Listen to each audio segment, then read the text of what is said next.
Igbo has got a very rich culture that must be encouraged. He believes the past and present leaders from Igbo as a nation from the Nigerian state deserves more. The father of all projects on his mind is the establishment of the first Igbo town in Ghana and of course the first in the world. If you look around the world, apart from in Virginia, they have Igbo village in Virginia. They created it by putting the antiquities of Igbo there. You can come there, kind of archive of Igbo. But I'm creating Igbo village, which has never happened in the history of the world among the Igbos in the world. As I'm talking to you, I've acquired 50 acres of land. That is 250 plus of land along the Flower Road. That is at Old Ningo area. Along that road, it's right on the road. I acquired 250 plus of land. My reason of acquiring this land is to build Igbo village in Ghana. I call it Amandi Igbo in Ghana. We'll build a village where we're gonna build the palace of Igbo there, a huge palace. We'll build Igbo town hall there with about 2,000 capacity chairs and 100 rooms guest house.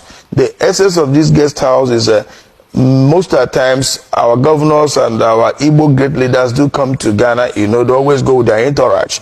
If they come to Ghana, their entourage will see where they will lodge for free of charge, maybe for a day or two. Most of their visits, it doesn't take more than 48 hours or 24 hours. They stay there free of charge and they know that, yes, this is what they have benefited from the Igbos living in Ghana.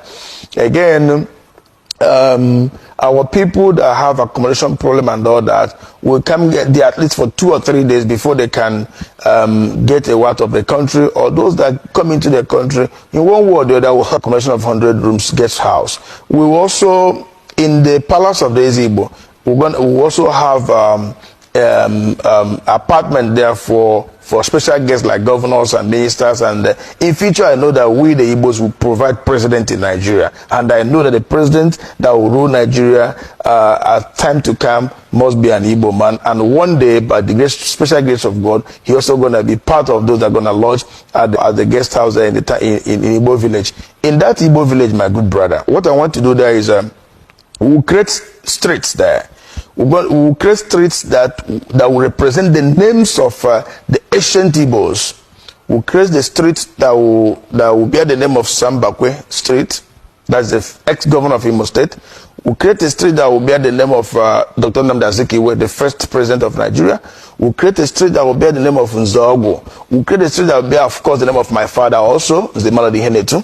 And all the great Igbo leaders that they have gone, and those are present, will create streets in their name that will represent them in Igbo village in Ghana. And this Igbo village in Ghana, every Igbo man all over the world have right to come there and buy property. Either you want a plot of land or 2 plots of land to build your dream house. We're also going to build tall buildings of maybe 6th floor or 7th floor. We'll sell them flat by flat. And we will have a single entrance in this Igbo village. When you come in there, you know you're coming into Igbo village in Ghana. From there, Igbos will expand. We will build markets there. Igbo market will represent there. Igbo school will be built there. We will create transport section there also. We will create what we call Ezigbo garden. In Igbo language, you call it Mbala Ezigbo. Ezigbo garden meaning where we create about 4 plots of land. We use 4 plots of land for that, for Ezigbo garden, where we're going to plant yam, plant all the trees, all the leaves you can get in Igbo land. Okwa, ube, akubeke, mtoroba, oha, we're gonna also plant yam there. We'll plant ube there. We'll plant all these things so that at the time of New Year Festival of Igbo, we'll go to the Mbala there. We'll go to the garden there to get our New Year Festival. In there, you will see that yes, that's the Igbo tradition is really represented.